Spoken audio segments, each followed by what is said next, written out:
Okay, in this video clip, we'll be looking at some current issues in science, more specifically global warming.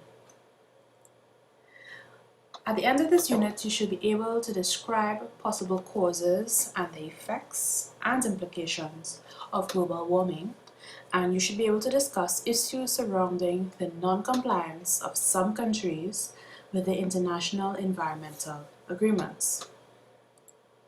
Well, you may be wondering, you hear the word greenhouse effect and global warming.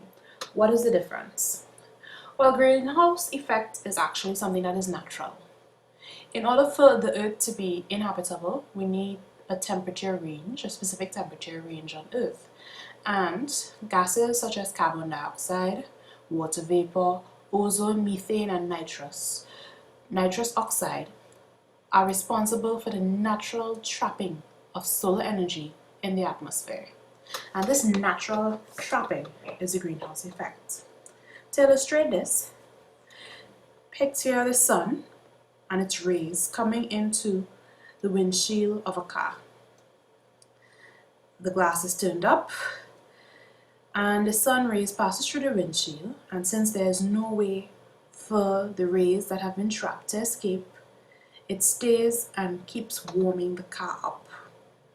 That is exactly how the greenhouse effect works, because these gases that we mentioned before trap the sun rays so they remain within the Earth's atmosphere and causes our planet to be inhabitable within a certain temperature range. Global warming, on the other hand, is based on human activities. So from our activities, the concentration of carbon dioxide, which is a greenhouse gas, has been increasing. For example, from automobile emissions, factory emissions, and anything that involves the burning of fossil fuels, as this produces carbon dioxide. So, from an increase in carbon dioxide, you have more trapping of the solar energy, and thus, if more heat is trapped, this increases the temperature of the Earth's surface. And this increase in the Earth's temperature is called global warming. So if we look at it graphically, over the years, we see till present that the temperature of the Earth has been increasing. There are a few ups and downs, but the general trend is upward increasing. The effects. Some effects of global warming are desertification. There are lots of droughts. There's melting of the polar ice caps. This increases sea levels, so there's sea level rise. There will be a decrease in crop yields because there's less water.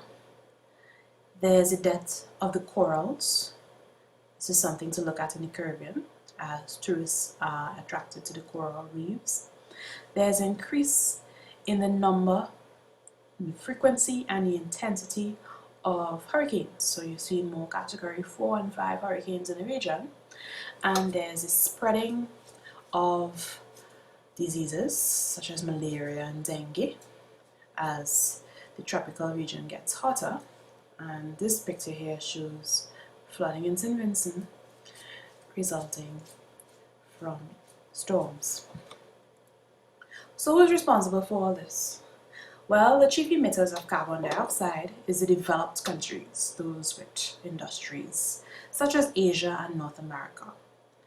But small island developing states, such as the Caribbean, are more vulnerable to the effects of global warming. So we see the melting ice caps causes sea level rise, and we are surrounded by water. The coral reefs, less attraction for tourism. Our region is more prone to be hit by hurricanes, malaria, dengue outbreaks are happening in our region, and we have more flooding. So despite North America being the major emitter, we are seeing the greater effects of global warming. Who is responsible? Well, we see a bar chart here where the world average of emissions is around 4 metric tons per person. But in the USA and Australia, they have a higher per capita emission. We are nowhere on this chart. Similarly, if we look at the carbon emission from fossil fuels, the industrial countries, which tend to be developed, are much higher than the developing countries where we stand. We say developing countries is increasing, but it's not as high as the emissions from the developed countries. Looking at the world at a glance, we see the areas in red have a greater per capita emission of carbon dioxide. And we're here, as usual. You can hardly see us in the map, but we're nowhere close red, seems to be more yellow in our region. So we have less emissions, which agrees with what we were discussing before. So what can we do? Yes, we can play our part by using alternative forms of energy, such as nuclear, solar, wind, water, wave, and there's geothermal, whatever is available in our region. And we'll discuss this more in a subsequent unit. And internationally, there's the Kyoto Protocol, where countries agree to reduce their carbon emissions because they have recognized that the more developed countries are responsible for the climate change we're seeing that affects the less developed countries. And this is interesting to note that some of the countries that have the highest emissions of carbon dioxide did not sign or ratify to this protocol. So there you have it. We looked at carbon dioxide as the main emission that causes global warming. We saw the differences between the greenhouse effects and the global warming. We saw the possible effects of global warming, and that comes to the end of our unit. Okay, take care. Thank you. Bye-bye.